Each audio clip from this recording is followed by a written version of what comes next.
Have you already seen a new James Bond movie? Yes, I watched it last week. I watched it 2 days ago. It's my favorite movie. Yes, it was very good. The best part of the movie was the scene when James Bond did the stunt over the cliff with his car. Yes, it was really cool. But how does it work? Is it just an animation or is it possible in real life? So let us explain the horizontal throw. We have an experiment with a mechanism that releases the bolt, and we have 2 balls, ball A and ball B.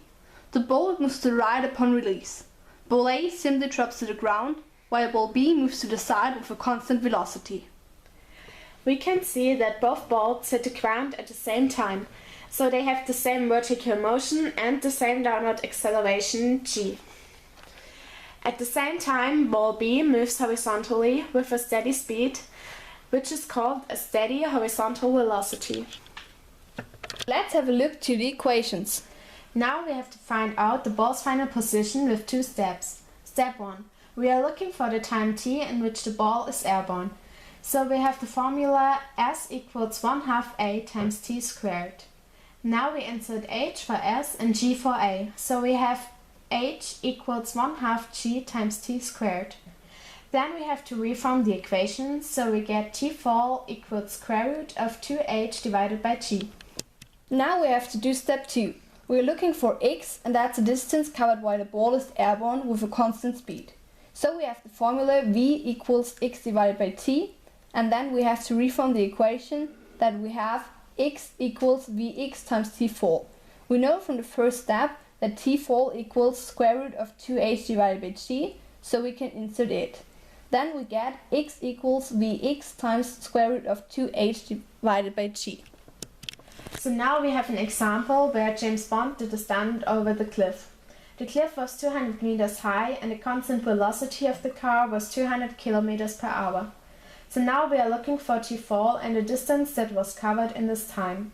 Calculation. We know that t fall equals square root of 2h divided by g. Then we insert the values and we get the time 6.39 seconds. Now we insert the values for the formula x equals vx times square root of 2h divided by g, and then we get 354.75 meters. Okay, but which movement has ball A? Oh, that's very easy. That's the free fall. So let us explain it. So, first in general, the free fall is an accelerated movement which is influenced by the gravity of the Earth. But why is it an accelerated movement? We can see it with the help of this experiment. We prepared 2 test ropes with nut screws attached.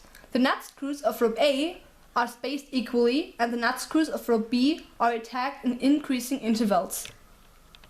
If we hear a rhythmical sound pattern for rope A, the free fall is a steady speed motion.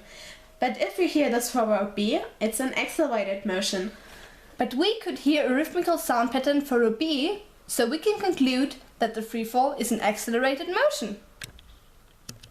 So now we have an example where James Bond is standing on a cliff. Suddenly he gets frightened, so his pistol falls down. We know that the cliff is 149 meters high, but we have to count the height from the top of the cliff to James Bond's arm 2. And this height is 1 meters high, so h equals 150 meters in total. And we know g, that's 9.81 meters per second squared. We are looking for t fall, so we have to reform the equation that we get t fall equals square root of 2h divided by g. Then we have to insert the values and our result is that the pistol will hit the ground in 5.53 seconds. But what's the velocity of the pistol?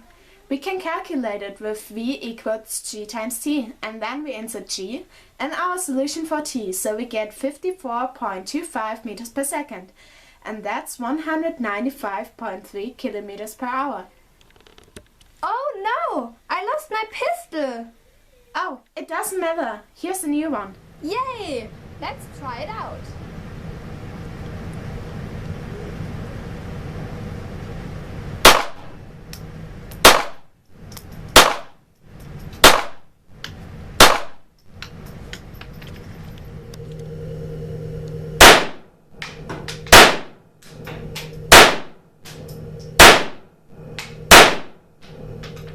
Wow, this pistol is very good. I also want to shoot. Thanks for watching and we hope you liked it!